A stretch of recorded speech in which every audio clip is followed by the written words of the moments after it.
প্রধান নির্বাচন commissioner M Nasiruddin বলেছেন, নির্বাচন সিস্টেমের উপর মানুষের আস্থা নষ্ট হয়ে গেছে। মানুষের আস্থা ফিরিয়ে কেন্দ্রে নিয়ে আসা আমাদের জন্য বড় চ্যালেঞ্জ হয়ে দাঁড়িয়েছে। এদেশে একটি সুষ্ঠু নির্বাচন হতে পারে, এই বিশ্বাস স্থাপন করাই এখন বড় চ্যালেঞ্জ। শনিবার সকালে রংপুর আঞ্চলিক নির্বাচন কর্মকর্তার কার্যালয়ে নির্বাচন কর্মকর্তাদের সঙ্গে মতবিনিময় সভা শেষে সাংবাদিকদের সঙ্গে আলাপকালে তিনি এসব কথা বলেন। প্রধান নির্বাচন কমিশনার বলেন, মানুষ তো ভোট কেন্দ্রে যাওয়ার অভ্যাসটাই ভুলে গেছে। আসলে ভোটের দিন ছুটি থাকে, আমি ঘুমাই, কারণ আমি না গেলেও তো ভোটটা কেউ না কেউ দিয়ে দেবে, এরকম একটা মন মানসিকতা ছিল। মানুষকে ভোট কেন্দ্রমুখী করা এবং সবাইকে ভোট কেন্দ্রে নিয়ে আসা বড় চ্যালেঞ্জ হয়ে দাঁড়িয়েছে। নির্বাচনের চ্যালেঞ্জ কি, এমন প্রশ্নের জবাবে নাসিরউদ্দিন বলেন, যেগুলো দৃশ্যমান চ্যালেঞ্জ সেগুলো নিয়েই বলবো। প্রথমে আইন শৃঙ্খলা একটি বড় চ্যালেঞ্জ। বিশেষ করে জুলাই আন্দোলনের পর থেকে দেশে যে বিশেষ পরিস্থিতি সৃষ্টি হয়েছিল, সেদিক থেকে চ্যালেঞ্জ তো অবশ্যই আইন শৃঙ্খলার। তারপরেও আমি বলবো, আইন শৃঙ্খলা পরিস্থিতি গত বছরের 5ই আগস্টের পরে অনেক উন্নতি হয়েছে। চ্যালেঞ্জের মধ্যে আইন শৃঙ্খলা চ্যালেঞ্জ থাকা সত্ত্বেও মোকাবেলা করতে পারবো।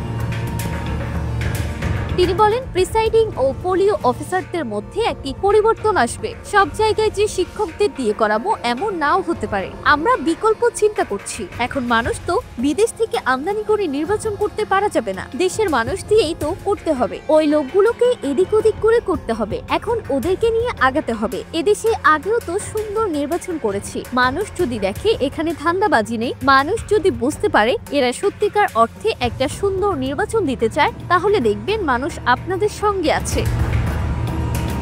তিনি আরো বলেন, আইন শৃঙ্খলা পরিস্থিতি ভালো হয়েছে। আমার বিশ্বাস নির্বাচনের দিনক্ষণ ঘনিয়ে আসার সঙ্গে সঙ্গে অবস্থার আরো উন্নতি হবে। আমরা আইন শৃঙ্খলা বাহিনীর সবাইকে নিয়ে এমন একটা পরিস্থিতি তৈরি করতে চাই, যেখানে মানুষ শান্তিপূর্ণভাবে নির্ভয়ে পছন্দের প্রার্থীকে ভোট দিতে পারে। সুষ্ঠু নির্বাচন আয়োজনকে নিজের ইমানি দায়িত্ব উল্লেখ করে প্রধান নির্বাচন কমিশনার বলেন, আমরা জাতির কাছে ওয়াদাবদ্ধ।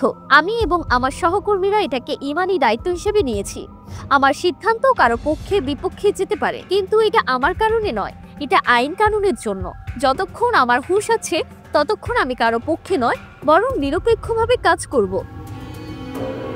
কৃত্রিম বুদ্ধিমত্তা ও সামাজিক যোগাযোগ মাধ্যমের অপব্যবহারকে বড় সমস্যা উল্লেখ করে নাসিরউদ্দিন বলেন, অস্ত্রের চেয়ে মারাত্মক হয়ে দাঁড়িয়েছে এআই বা কৃত্রিম বুদ্ধিমত্তা। এআই ও সোশ্যাল মিডিয়ার ব্যবহার আমাদের জন্য বড় চ্যালেঞ্জ। কৃত্রিম বুদ্ধিমত্তা দিয়ে মানুষের ছবি দিয়ে বক্তব্য বানানো হচ্ছে, যা সাধারণ মানুষ বুঝতে পারে না। রাতে শুয়ে যখন সময় পায় তখন মোবাইলে দেখেন প্রধান উপদেষ্টা প্রফেসর ইউনূস কিংবা আমার অথবা বিভিন্ন নেতার বক্তব্য, যার সম্পর্কে বলছে সেও জানে না, যিনি বলছেন তিনিও আসল না।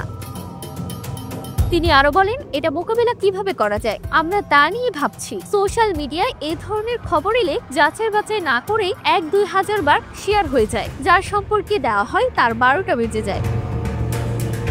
আঞ্চলিক নির্বাচন কর্মকর্তা মোহাম্মদ দুলাল তালুকদারের সভাপতিত্বে অনুষ্ঠিত সভায় রংপুর অঞ্চলের সব অতিরিক্ত আঞ্চলিক নির্বাচন কর্মকর্তা, সিনিয়র জেলা বা জেলা নির্বাচন কর্মকর্তা, অতিরিক্ত জেলা নির্বাচন কর্মকর্তা এবং উপজেলা নির্বাচন কর্মকর্তাগণ উপস্থিত ছিলেন। মতবিনিময় সভায় ত্রয়োদশ জাতীয় সংসদ নির্বাচন সংক্রান্ত বিষয়ে দিক নির্দেশনা দেওয়া হয়।